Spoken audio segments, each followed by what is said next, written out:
Hey there, ladies and gentlemen, and welcome back. I'm your host, PattSun, and today we're gonna be taking a look at r/TrueOffMyChest, where OP discovered that they married a lazy bum. Let's begin.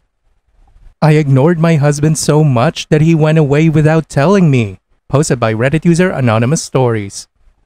I am 6 months pregnant with mine and my husband's first child. During this pregnancy, I've been very exhausted every day and would usually come home from work and go to bed an hour later. Then I'd wake up at midnight and reheat what Harry had made us for dinner. For context, I've been part of a huge work project that's been going on for months, and I've been extremely overworked. On top of this, my husband doesn't have a job at this moment and isn't looking for one unless I remind him. I've been working overtime to get as much money as I can before maternity leave. Our anniversary was on the 6th of August, and I'd asked him if we could have a romantic dinner at home and then snuggle up to watch TV under a warm blanket. I thought it was a wonderful idea since I was too tired to go out, and because I knew that Harry was doing most, if not all of the household chores. However, he seemed a little annoyed when he agreed, but I thought nothing of it. The next morning, Harry seemed quite cold towards me and barely looked me in the eyes. Once I got home from work, he wasn't there, but that was normal since he could have been out with friends or at an interview, and so I went to sleep.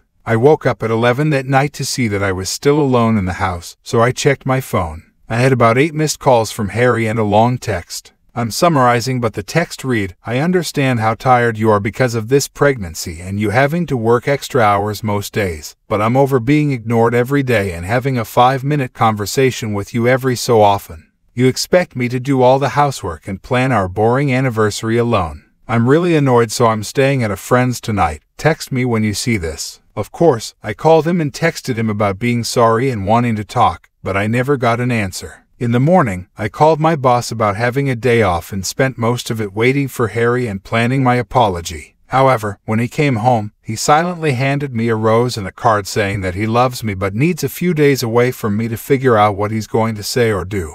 Then, those days became a week. This part happened on the 13th, 8 days later. I messaged him every day and he would constantly say that he needed one more day, or just another night at his friend's to figure this all out. But on the 13th, I decided to go to the friend's home he was staying at to confront him. So I drove over, nearly 30 minutes away, and banged on the door so hard that I could hear it echo from inside. By this point, I'd realized that I should have put more effort into our relationship. But he also should have talked to me about this instead of running away. Harry's friend came to the door and was confused but pleased to see me. He seemed a little on edge as I talked to him, and he had to break the silence every so often with comments about my pregnancy and how he couldn't wait to meet the baby. Finally, we stopped talking and I practically demanded to see Harry, saying that I wanted to apologize but also explain how childish he was being by hiding from me. The thing that I found absolutely hilarious, but actually not at all, was that his friend said that Harry wasn't there and had left for Ireland on the 9th.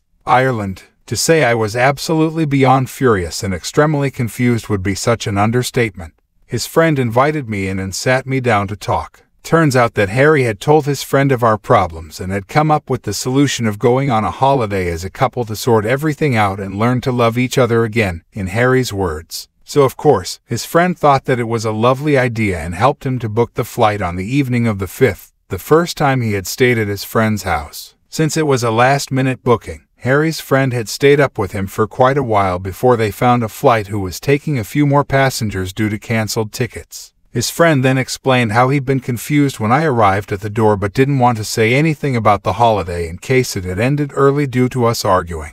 Harry's return ticket is booked for the 20th of August. I am just so angry and quite heartbroken, to be completely honest. I messaged him the moment his friend had finished talking and Harry only responded an hour ago with nothing more than "I had to figure things out, sorry." So now I'm home alone, again, and trying to figure out what I'm going to do or say when he gets home. Anyway, thanks for reading about how my life is going. Side note, I'm from the UK, so Ireland isn't as far as people think it is since I'm not American. But it is still so far. Other side note, a question that keep repeating is where did he get the money from without you noticing, so I'll leave my explanation from the comments here. He has a bank account with his money from when he worked as a teenager and a little into his 20s before we met, and a few years ago, we agreed not to touch that money and add to it every so often. It was a backup savings account, so I'm assuming that he took the money from there since it wasn't from the joint account. I've had time to think a little. Here's another note, 6 hours later. I knew this post would get attention, but I assumed it would only be a little.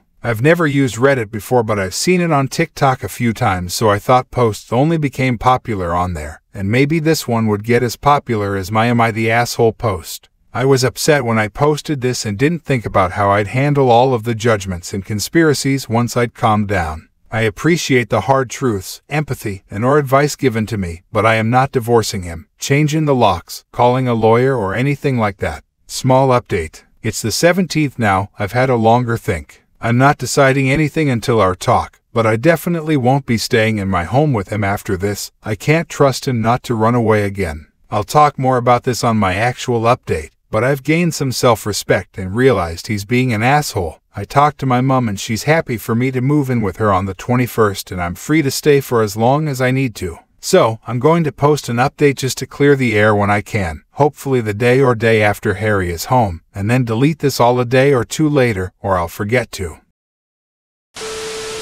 And now for OP's update. I want to start this out by saying that a lot of questions have been answered since Harry came home yesterday evening.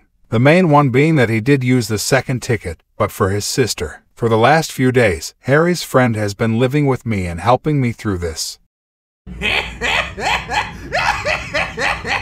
One way was that he scheduled a couples and individual counselor for Harry, and I have also been calling my mom every day since the 13th, and with the one counseling session, Harry's friend, and my mom all giving me the same advice. I scheduled an early maternity leave with a slight bonus to each paycheck because off all my overtime and unpaid help.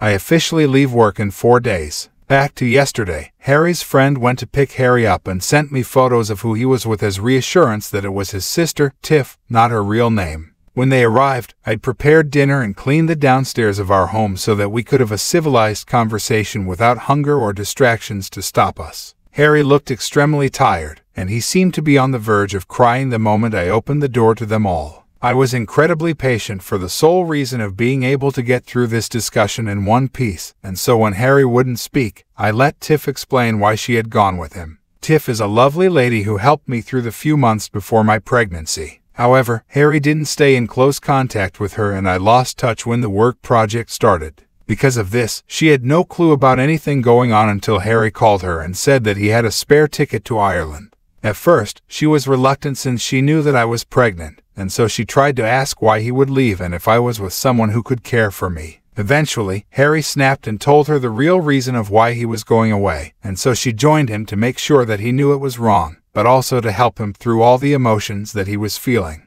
She was the reason that Harry came back to me. If she hadn't have gone with him, then Harry admitted that he might have moved to central London or a small village in the countryside to hide from this. It took everything in me not to cry when she admitted that, and I could clearly see the shame on Harry's face. I'm not going to recite everything word for word, and so I'll quickly clear up some things. 1. Harry did use the backup savings account like I thought to pay for the tickets. 2. The reason that Harry's friend didn't see who the other ticket was for was because once they had found the tickets, Harry's friend went to bed. 3. Tiff was by Harry's side the entire holiday in Ireland and confirmed without a doubt that this wasn't to find a fling. They spent most of the days in the cheapest hotel room possible in silence before Harry started talking about everything. 4. When we met and married, Harry was a loving, hardworking, job-having man whose only dream was to have a wonderful family, and then retire to one of those cute stone villages in the south of England. After an hour, Harry finally spoke up.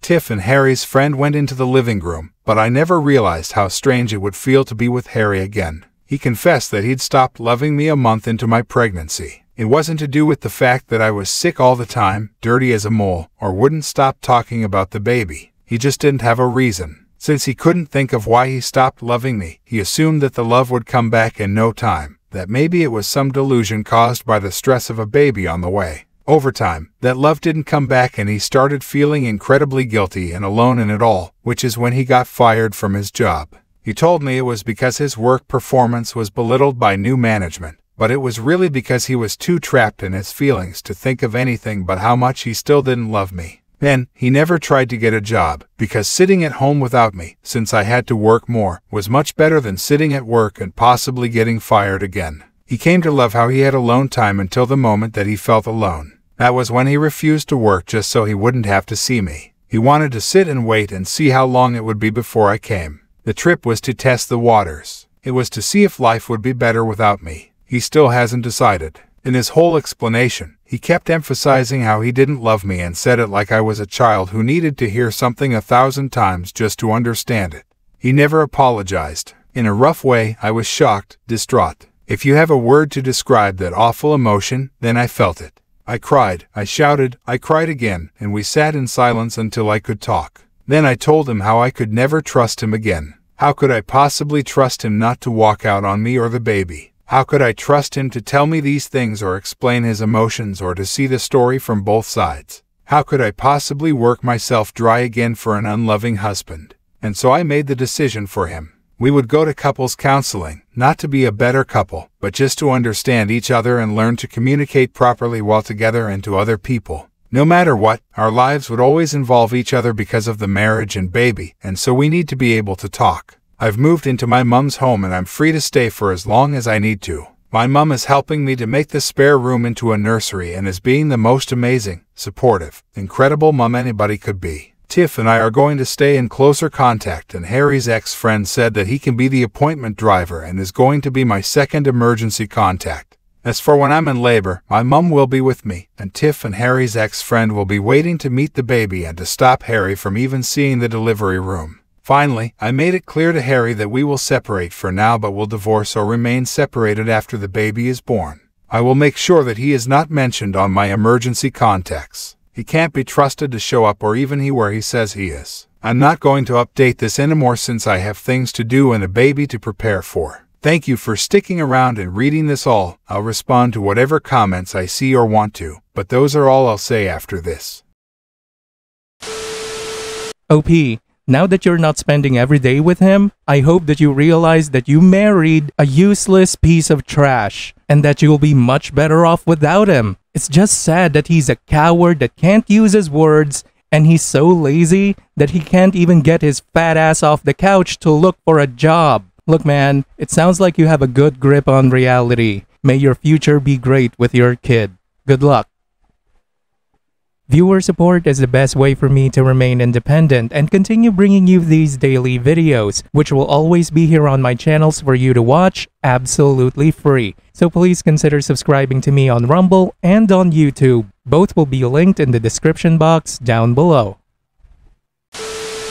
Thanks for listening everyone. If you even somewhat enjoyed today's story, make sure to give this video a thumbs up, and if you really like it, consider subscribing to PattSun to never miss a future upload. Stay strong.